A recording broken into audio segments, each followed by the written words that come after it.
భారత్ వద్ద ఇప్పటికే బ్రహ్మోస్ ఉంది, ఆకాశ్ ఉంది, అస్త్రా ఉంది, మరెన్నో శక్తివంతమైన క్షిపణి వ్యవస్థలున్నాయి. అయినా బ్రిటన్ నుంచి మార్లెట్ క్షిపణుల కోసం వందల సంఖ్యలో ఆర్డర్ ఎందుకు? అసలు ఈ డీల్లో భారత్కు అదనంగా వచ్చే సామర్థ్యం ఏంటి? డ్రోన్ల యుద్ధం పెరుగుతున్న వేళ చిన్న గగనతల ముప్పులను ఎలా ఎదుర్కోవాలి? అంతేకాదు, ఈ డీల్ భారత్ బ్రిటన్ రక్షణ బంధాన్ని ఎక్కడికి తీసుకెళ్తుంది?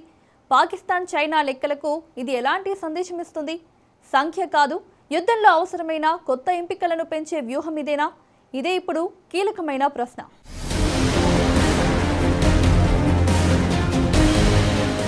భారత్ వద్ద ఇప్పటికే బ్రహ్మోస్ ఉంది, ఆకాశ్ ఉంది, అస్త్రా ఉంది, సుదీర్ఘ శ్రేణి క్షిపణి వ్యవస్థలు ఉన్నాయి. మరి బ్రిటన్ నుంచి మరో క్షిపణి ఎందుకు? ఇదే అసలు ప్రశ్న. భారత్ బ్రిటన్ వందల సంఖ్యలో తేలికపాటి బహుళ ప్రయోజన క్షిపణుల కొనుగోలుకు తుది దశ చర్చల్లో ఉన్నాయి. ఇది సాధారణ ఆయుధ కొనుగోలు కాదు. భారత సైన్యంలోని వ్యూహాత్మక దళాలకు ఈ క్షిపణులను అందించాలన్నది లక్ష్యం. ఈ క్షిపణి వ్యవస్థకు దాదాపు 13 కిలోల బరువు ఉంటుంది. లేజర్ కిరణ ఆధారిత మార్గదర్శక వ్యవస్థ దీని ప్రత్యేకత. అంటే లక్ష్యాన్ని కేవలం దూరం నుంచి కొట్టే క్షిపణి కాదు, ఖచ్చితత్వంతో గగనతల లక్ష్యాలను ఎదుర్కొనే సామర్థ్యం కలిగిన ఆయుధం. ముఖ్యంగా మానవరహిత విమానాలు, తక్కువ ఎత్తులో వచ్చే గగనతల ముప్పులు, వివిధ వేగవంతమైన లక్ష్యాలపై దీన్ని ఉపయోగించవచ్చు. బ్రిటన్ కూడా ఇదే క్షిపణిని మానవరహిత వ్యవస్థల వ్యతిరేక సామర్థ్యంగా పెంచుతోంది. భారత్ ఎదుర్కొంటున్న భద్రతా వాతావరణంలో దీని ప్రాధాన్యం ఇక్కడే కనిపిస్తుంది. ఆధునిక యుద్ధంలో పెద్ద యుద్ధ విమానాలు మాత్రమే నిర్ణయాత్మక శక్తి కావు. చిన్న మానవరహిత వ్యవస్థల నుంచి ఖచ్చితమైన దాడుల వరకు ప్రతి పొరను ఎదుర్కొనే సామర్థ్యం అవసరం.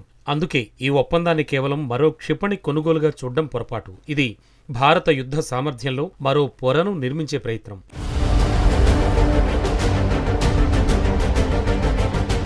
ఇప్పుడు అసలు వ్యూహాత్మక ప్రయోజనం ఏంటో చూడాలి. భారత్ వద్ద పెద్ద సంఖ్యలో యుద్ధ విమానాలున్నా ప్రతి ముప్పుకు యుద్ధ విమానాన్ని పంపడం సాధ్యం కాదు.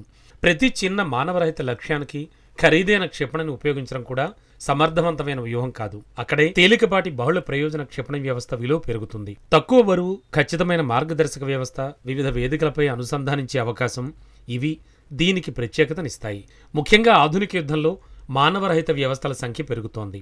తక్కువ ఖర్చుతో వచ్చే డ్రోన్లు, నిరంతర నిఘా వ్యవస్థలు, దాడి చేసే మానవరహిత వేదికలు ఇవన్నీ యుద్ధభూమిని మార్చేస్తున్నాయి. అందుకే భారత సైన్యానికి పెద్ద క్షిపణుల పక్కన చిన్న, ఖచ్చితమైన, వేగవంతమైన ఆయుధాలు కూడా అవసరం. ఇదే ఈ ఒప్పందం ద్వారా అదనంగా వచ్చే సామర్థ్యం. మరో ముఖ్యమైన అంశం సరఫరా భద్రత. యుద్ధ సమయంలో ఒకే దేశం లేదా ఒకే సాంకేతిక వ్యవస్థపై ఆధారపడడం ప్రమాదకరం. బ్రిటన్తో రక్షణ సహకారం పెరగడం వల్ల భారత్కు మరో విశ్వసనీయ రక్షణ భాగస్వామి లభిస్తుంది. అంతేనా, ఈ ఒప్పందం భవిష్యత్తు సంక్లిష్ట ఆయుధ వ్యవస్థల సంయుక్త రూపకల్పనకు కూడా తలుపులు తెరవ్వచ్చని బ్రిటిష్ అధికారులు సూచించారు. అంటే ఈ రోజు క్షిపణి కొనుగోలు, రేపు సంయుక్త సాంకేతిక అభివృద్ధి. ఇదే అసలైన పెద్ద ప్రయోజనం. ఇక ఈ ఒప్పందం ప్రపంచానికి ఇచ్చే సందేశం ఇంకా పెద్దది. ప్రతిపాదిత భారత ఆర్డర్ 100 క్షిపణులకు చేరనుంది. దీంతో భారత్ ఈ వ్యవస్థకు ప్రపంచంలో ఉక్రెయిన్ తర్వాత రెండో అతిపెద్ద వినియోగదారుగా మారనుంది. ఇది కేవలం సంఖ్యకు సంబంధించిన గణాంకం కాదు, భారత సైనిక అవసరాల పరిమాణాన్ని ప్రపంచ రక్షణ పరిశ్రమ గుర్తిస్తోన్న సంకేతం. మరోవైపు భారత్ బ్రిటన్ రక్షణ సంబంధాలు కూడా కొత్త స్థాయికి వెళుతున్నాయి. క్షిపణుల కొనుగోలుతో పాటు నౌకాదళ భవిష్యత్ వేదికల కోసం సముద్ర విద్యుత్ చోదక వ్యవస్థలపై కూడా సహకారం పెరుగుతోంది. అంటే రెండు దేశాల భాగస్వామ్యం ఒకే ఆయుధానికి పరిమితం కావడం లేదు. క్షిపణులు, నౌకాదళ సాంకేతికత, శిక్షణ, భవిష్యత్ సంక్లిష్ట ఆయుధాల అభివృద్ధి ఇలా అనేక రంగాల్లో విస్తరిస్తోంది. భారత్ దీని వ్యూహాత్మక విలువేంటంటే పాశ్చాత్య సాంకేతికతను తన అవసరాలకు అనుగుణంగా ఉపయోగించుకునే అవకాశం పెరుగుతుంది. అదే టైంలో స్వదేశీ రక్షణ పరిశ్రమను కూడా బలోపేతం చేయొచ్చు. భారతదేశం పూర్తిగా దిగుమతులపై ఆధారపడడం లక్ష్యం కాదు. అవసరమైన చోట అత్యుత్తమ సాంకేతికతను తీసుకుని ఆ తరువాత విదేశీ సామర్థ్యాన్ని పెంచుకోవడం, ఇదే ఒక లక్ష్యం కావాలి. ఇప్పటికే భారత్ రక్షణ ఉత్పత్తి సామర్థ్యాన్ని విస్తరిస్తోంది. కాబట్టి ఈ ఒప్పందం కొనుగోలుతో ముగిస్తే ఒక ప్రయోజనం, సాంకేతిక సహకారానికి మారితే మరింత పెద్ద వ్యూహాత్మక లాభం. అయితే పాకిస్తాన్, చైనా కోణం కూడా ఇక్కడ ముఖ్యమే. పాకిస్తాన్ తన రక్షణ సామర్థ్యాన్ని ప్రధానంగా చైనా సహకారంతో పెంచుకుంటోంది.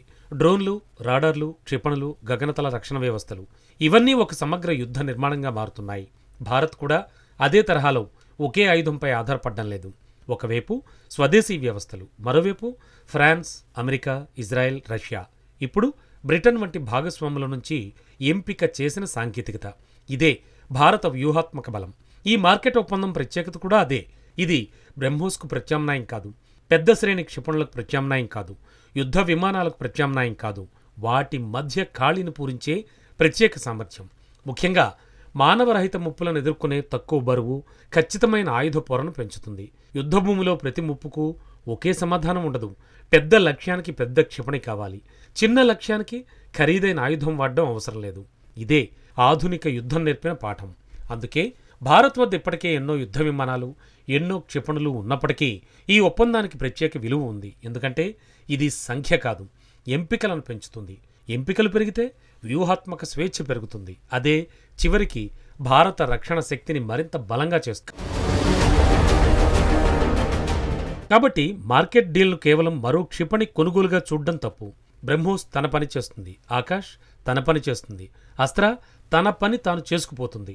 మార్కెట్ మరో ప్రత్యేక పొరను జోడిస్తుంది. ముఖ్యంగా డ్రోన్లు, తక్కువెత్తులో వచ్చే గగనతల ముప్పులను ఎదుర్కొనేటువంటి సామర్థ్యం పెరుగుతుంది. బ్రిటన్తో సాంకేతిక సహకారం విస్తరించే అవకాశం కూడా కీలకం. అంటే భారత్ ఆయుధాల సంఖ్యను మాత్రమే పెంచడం లేదు, యుద్ధంలో వ్యూహాత్మక ఎంపికలను పెంచుతోంది. అదే ఆధునిక రక్షణ శక్తికి అసలు నిర్వచనం. అదే పాకిస్తాన్, చైనాకు భారత్ ఇస్తోన్న స్పష్టమైన వ్యూహాత్మక సందేశం.